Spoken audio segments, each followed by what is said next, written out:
at what looks like a broke night show. You're my guests.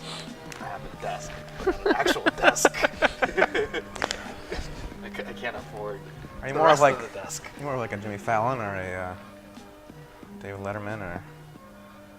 I was thinking more of like a foreign Japanese. Perfect. Yeah. Yeah. Yeah. One that like people are like, why am I watching this? Yeah. But they stay tuned because we're So on like the. a foreign David Letterman is what you're saying. Yes. Okay. Perfect. Does David Letterman send letters, and are they called Lettermans? Wow. Welcome to the podcast. What are we talking about today? We are going to talk about sports. Sports are cool. This is a sports-based podcast. Just kidding. It's a fitness-based Let's talk about podcast. sports. You were saying in another podcast that you used to coach basketball and baseball, right? I always wanted to know, what is the hardest sport to play? What is the hardest sport to get drafted to? What is the hardest sport to coach? And what is the most entertaining? Answer it in 5 words. Yeah, and the most entertaining sport to watch. So we'll do we take work- that one at you a wanna time. work Yeah, can we backwards? go one at a time? Wanna work Jesus. backwards. Number one, hardest to play? Hardest to play. Baseball. Do you want a reason why? Sure.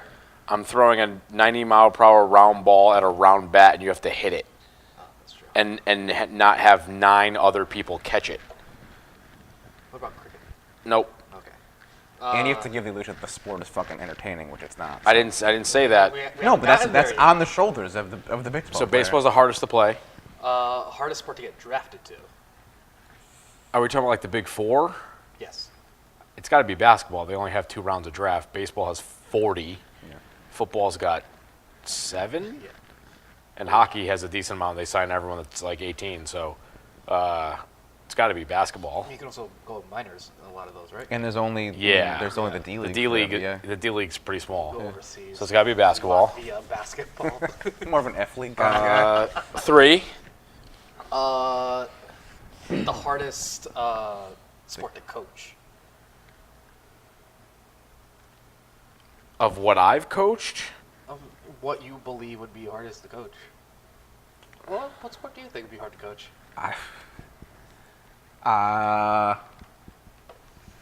I would go ahead and say that powerlifting is probably easier than most other sports, but I've only really had experience with powerlifting. But I would think that if you're coaching multiple people at the same time, it'd be more of a challenge. I would think it like probably like hockey or basketball, something that's or football. I guess like more things like have to happen quickly. Like there's like in baseball, you can stop and take your time, but the other one's like because there's a time clock, you got to keep going. So probably one of those. And there's no assistant coaches in powerlifting, or like there's like a coaching staff for a team. Yeah. I don't really know what assistant coach in powerlifting would do. You hold bags. You're assistant to the coach. Your job is you hold bags. You hold bags. What else? And the most entertaining sport to watch. Again, are we talking the big 4? Yeah.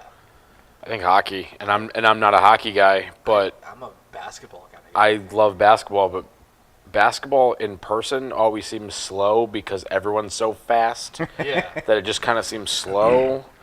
Last time I went to a game, my wife, you guys know Jill, like, we saw the Celtics versus the Pacers a few years ago, Oh, sick. and she's like, man, this is terrible. It's like just so slow. I'm like, actually, no, they're flying. But like everyone's flying, so it looks like they're not even trying. Football, I think there's just a lot of crap right now. I mean, like, there's just so much on the like going around with like the stoppages. Where I think like hockey, especially live, hockey's got the best thing going. It's constantly moving. Hockey It's more entertaining So why is soccer the #1 sport in the world? because it's not in America. Like I we're love just, watching soccer, but I could not the tell MLS you. is becoming bigger. I could not tell you a thing about soccer and watching soccer a couple years ago in Puerto Rico with one of my buddies was awesome. The games are awesome to watch. I think just in America, it's not. It's like the second sport that everyone plays. Yeah. You know, like It's everyone. still growing. No, it's grown, but like it's been growing for 35 years or Yeah. more. Like, it's it's the kind of thing where like. I mean, the U.S. also didn't qualify for the World Cup this year, so that's No. going to be fucking You think terribly of- damaging. yeah. to You the don't sport. you think of basketball, football, baseball, hockey, stuff like that first. Yeah. I think here, like we're around the world, that's not the case. What is your opinion on because I was reading an article about why Americans, because it was written by a French guy, right? Why Americans don't We like love France. soccer. I love France. I have a quote from Are a you lot saying of that to French compensate for the hat? philosophers. What? Are you saying that to compensate for your hat Yes. choice? But he was saying that a lot of people don't like soccer because of flopping, That's bullshit. right? And That's like the smallest fraction of yeah. the sport. That I always, every time we talk about podcasts, I talk about like people loving extremes. That's a fucking extreme. Like, because like I get it. It happens because in the sport there isn't instant replay. Yeah. There isn't, the refs aren't able to cover the whole field, so people accentuate. It's stupid, but that shouldn't take the entire sport. Like that shouldn't like deface the entire sport. That's just one thing that like. But I don't how- like but that how one thing, so annoying- fuck them. How annoying is flopping? Oh, it's terrible. Yeah. It sucks, It's but happening like, in basketball now. Yeah. It's, LeBron. Oh, mean- dude, shout out. He's gonna watch this now. Yeah, fuck. It's terrible. It's terrible, but there's been instances where it's been huge. It's carried a team. But yeah, it's It's like that. a one, tactic, but it's a crappy tactic. Like fighting in hockey, that's a tactic too. Yeah. Like Yeah. you get your worst player to take out their Yeah, best player. That's why teams had goons forever. It's Yeah. like go fight the good guy. And you're like, all right, and you go out there and lay a hit from behind, and then start fighting, and then you both get kicked out of the game, and your worst man is gone, and their best man is gone. But So yeah, it's that's a what- tactic, but they're shitty tactics. But that's what also you could argue what makes the game like that. The fact that like I bet if you're from Argentina, the most memorable fucking moment in like soccer history was Maradona with the hand of God when he cheated Yeah. and knocked the ball out with his hand. But that made the sport. That's what you talk about. That makes the sport exciting. Yeah. And it does suck sometimes, but the fact that the sport can be so controversial because there isn't as many rules in place makes the sport more exciting. I don't know how that relates to like our sport, but like I mean, maybe we should just start cheating more. Maybe we should just start diving on the platform. People are squatting to spot the judges. But that's one thing that you do not see in powerlifting at all. Yeah. There's a level of camaraderie that's just unprecedented in not unprecedented, but Yeah. like not seen in any other sport. Right. You tell the story of I forgot who. LS. LS, yeah, who literally deadlifted and then got off the platform, turned around, and was cheering the guy who was going to beat him. Yeah. Lane Norton. Yeah. Or then again this year. again this year, Yeah, Ashton. So Yeah, like I mean, it's a little bit different, I think, because it's an individual sport. You're out there by yourself. You don't have that team aspect, and not having that team changes it a little bit. And you're looking for everyone to be successful, even like you want to win, but you want to win because you did better than the person that you're going against, not because they did worse than they should have. Where, like when I was playing baseball, like yeah, I wanted to win because I was the better pitcher, but if at the end of the day we won, we won. We scored 20 runs today, and I gave up 19. Who cares? We won. I just need to get better for next time so we can score and win 1-0, but we still won. So I think it's a little bit different because of the individualization. Also a word. Individualization. Individuation. hey Ryan, do you want to know something? I think I said zation. See, like, you try to bring the team aspect into this gym. If you want to join the team, tell them where they can go. Brian. Wow.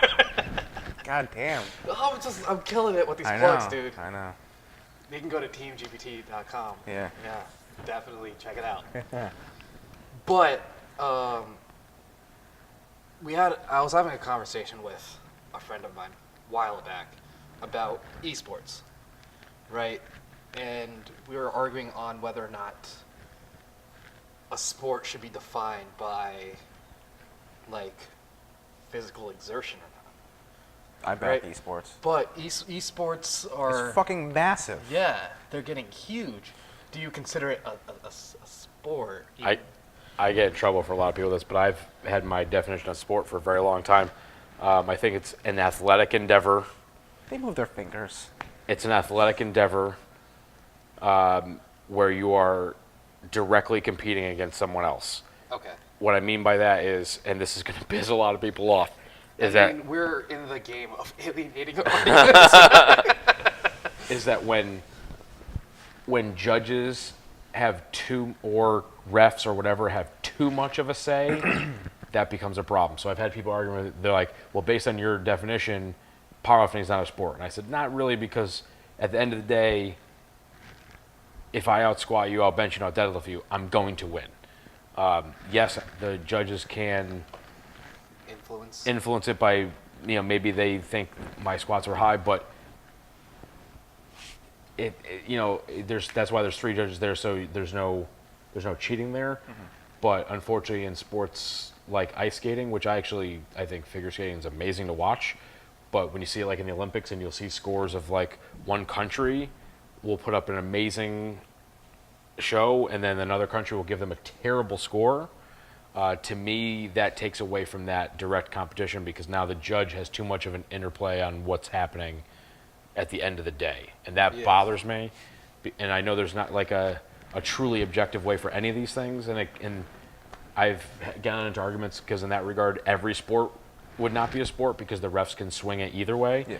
But I don't think that's happening on a regular basis. But I said, like, we have a chessboard over here. Chess is on ESPN. Chess is not a sport. There's no athleticism involved in chess. That is not a sport. It is a game, and I think that is fine. And game can have competition, but it's not a sport. There's other things that there's a lot of skill involved, but there's not head-to-head competition. Therefore, to me, it's not a sport. And please don't be mad at me, everyone, because I've been having this argument. We're not saying I've been having this argument. Esports are awful or they're bad in any way, right? It's just we are. To me, not a sport. Okay. I mean. And I've been having this argument for like 20 years, and I have not changed my stance in like 20 years, and I get yelled at a lot. What would the new name be for esports? Just EA Games? It's a game. I mean, he had the same argument, and my counterpoint to that is most sports are sports defined by like a dictionary or someone or a dictionary. Dictionary's Webster. Dictionary, Webster. Yeah, Webster. That it's a skill-based activity that relies on competitiveness, right? Which esports falls Fits that. under. Yeah, it fits that. You have to have a level of skill to compete at that high of a level. Mm-hmm. There's strategy involved. There's reaction times that they train. Mm-hmm. Absolutely. And they play as a team, and they're competing against someone else. And you were saying before how referees might influence this. You can't, unless you're like actually hacking the game, You're right. like live on TV. There's no referee influence. You're right. I just also think that if you can sit in the chair and do your entire sport from the chair, that it's probably not that athletic. Oh, that's true. Tell that to the So, guy. what does athletic mean then? I don't know. What does athletic mean? I don't know. Because I'm not athletic. I don't know the definition. Well, I just know what I am not. Right, and now it gets a little tougher too, because like I think a lot of jokes are if you can play this sport with a beer in your other hand, it's not a sport. So like darts and bowling and things like that.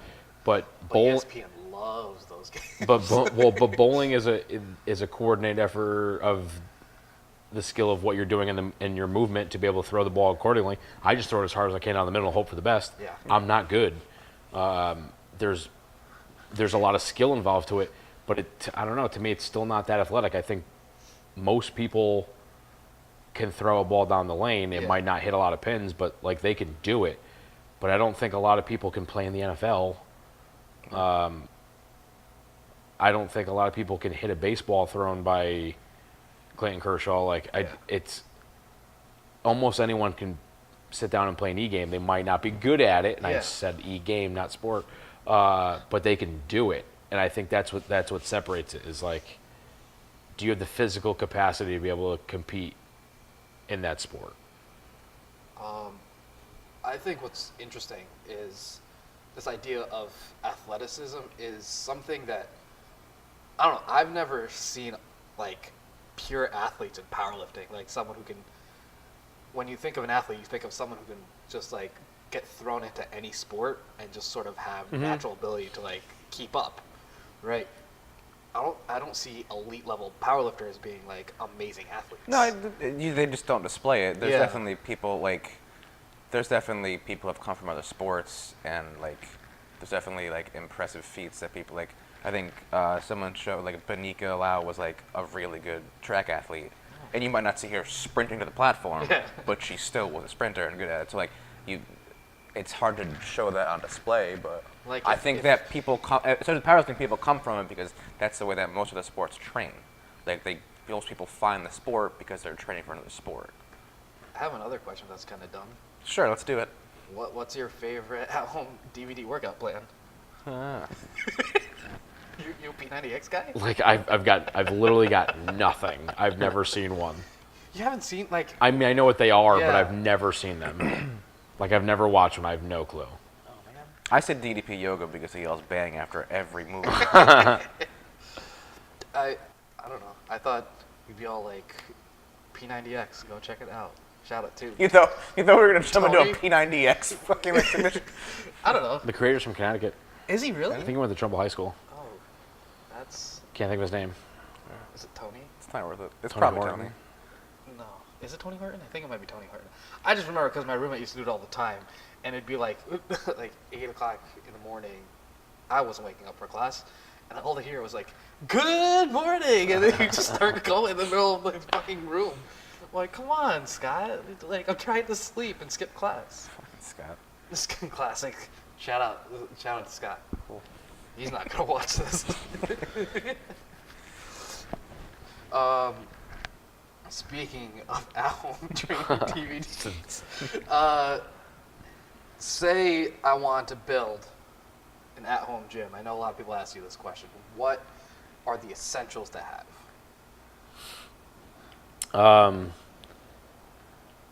Depends. I mean, I can, right off the top of my head, I'm just like thinking of how far I'm going to go with this. I get a good squat rack. And a barbell. I guess I'll throw out sponsors. All of our racks here are Elite FTS, and that's probably the only place I'd buy a rack from. A good bar, and you can get some really good bars now for relatively cheap. So like the Rogue Ohio Power Bar is where I'd go next. Obviously, a set of weights. You don't need to get calibrated; just get weights. Weights are weights. Right there, that allows you to do almost everything. I would get probably an adjustable dumbbell handle set that you can load the weights that you just bought onto them. A TRX. I love the TRX. We have a bunch of them here. Adjustable bench. An adjustable bench, flat to incline, or even flat to military if you can. That would be like Bare minimum? I mean, bare minimum would be a barbell. You can do you can clean it and press it overhead and squat it. That's the bare minimum. But like, I think if you did a rack, a bar, weights, dumbbells, TRX, and a bench, you can do just about anything. And then from there, you can throw in bands. You can throw in sandbags. I don't know why we're laughing at that one so much. Do you want to see something? Oh God. If you want to work out at home and want an online program, What? visit teamgpt.com. Wow. Wow. I was just plugging all day, man. I know. That was the end goal. After that, I mean, like, I think for a home gym, I don't think you need any more. Depends. Yeah. Depends what you do. I mean, you could add all day, but I think that's we had we had a couple people that train here regularly that have just built home gyms just because of time concerns or where they live, and I think one of them bought a combo rack, bar, weights, dumbbell handles, just got a TRX, and some bands. The other one's basically the same thing: squat rack, bar, weights, rings instead of a TRX, bench. That's how I started. Some bands and like that. That's how I started too. Yeah, it's it's just about like the same. Start with a rack and keep adding shit. Yeah. I started with one rack and a bar and weights, and then we added a bench, and then we went crazy. Yeah. But yeah, I think that's it. In this gym, what is the most underrated piece of equipment? So the good girl, bad girl machines that we Yeah. just got, but like, just got them. Something you wish people used more often. I'm going to look around the gym real quick. I think people use it all the time, but I think the most beneficial piece of equipment that we've gotten recently is a belt squat. Yeah. Belt squat's pretty awesome.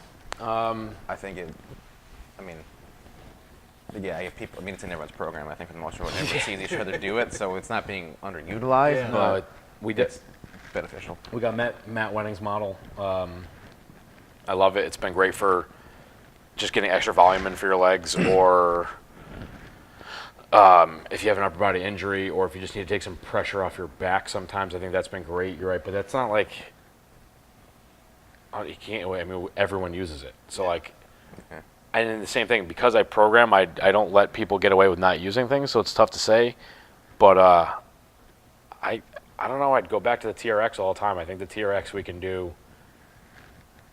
do so little of what we could do with it, because most of us are powerlifters, strongmen, weightlifters. So I'm using it in a relatively narrow sense of getting in some extra back work usually, but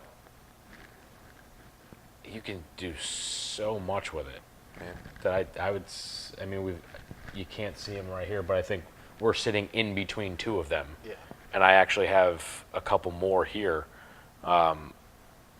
Yeah, I would say TRX. I tell everyone they got to buy one. Like, no, I'm saying, like, one of our guys this time of year, his work schedule, hi Nick, really can't get into the gym that much. I told him to buy a TRX, like, and he got a TRX. I literally gave him a home workout that just utilizes the TRX. I think that's probably, yeah. Yeah, I think it's ignored a lot by people. I think it's People think of it as like for TRX rows.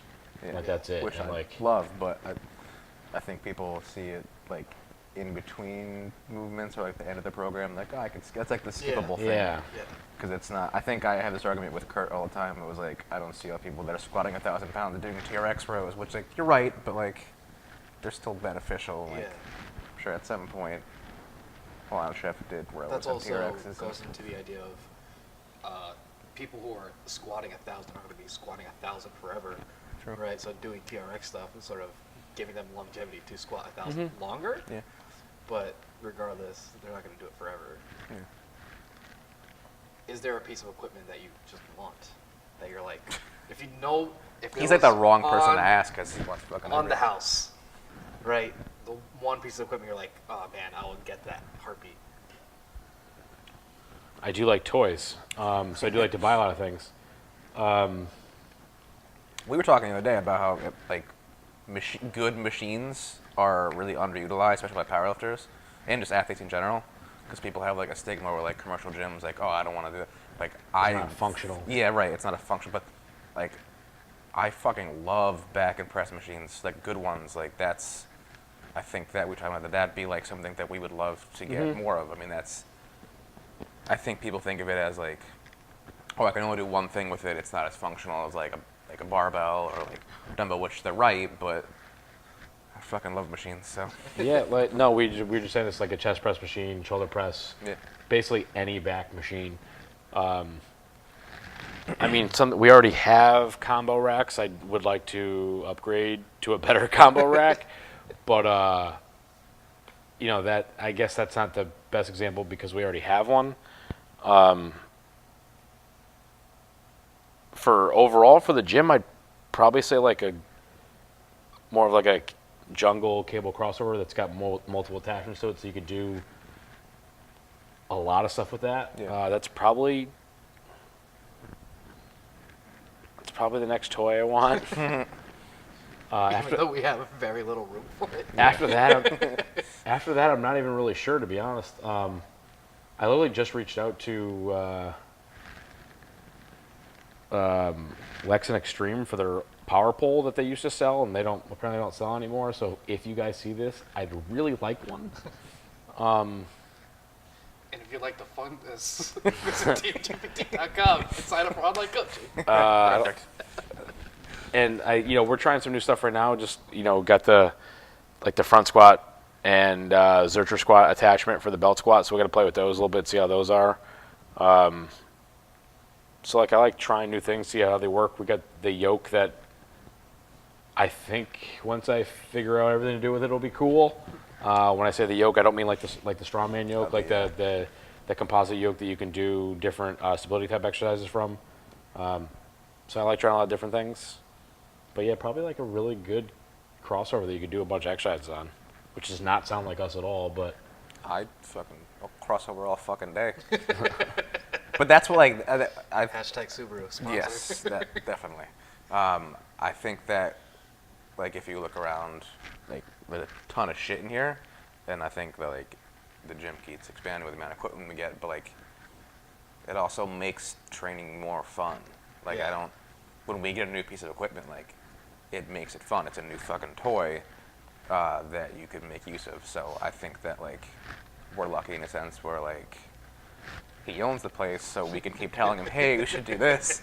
But yeah, I think it's cool to be able to expand what you're using. And you might have something that is helpful that you've been missing for years because your trainer owner's a dick. But I don't know. I think you should get a TV and P90X. Yeah, for sure. For sure. thanks. We should turn the walls into TVs and just blast P90X. That would really improve the gym. Pretty sure we're out of time. Cool. Seriously? Yeah. Thank you so much for listening. To send in questions, DM me on Instagram at Syed_likes_stuff. Follow the gym on Instagram at teamgpt. For more information about the gym, visit gleasonperformance.com and join the team. For online coaching, go to teamgpt.com.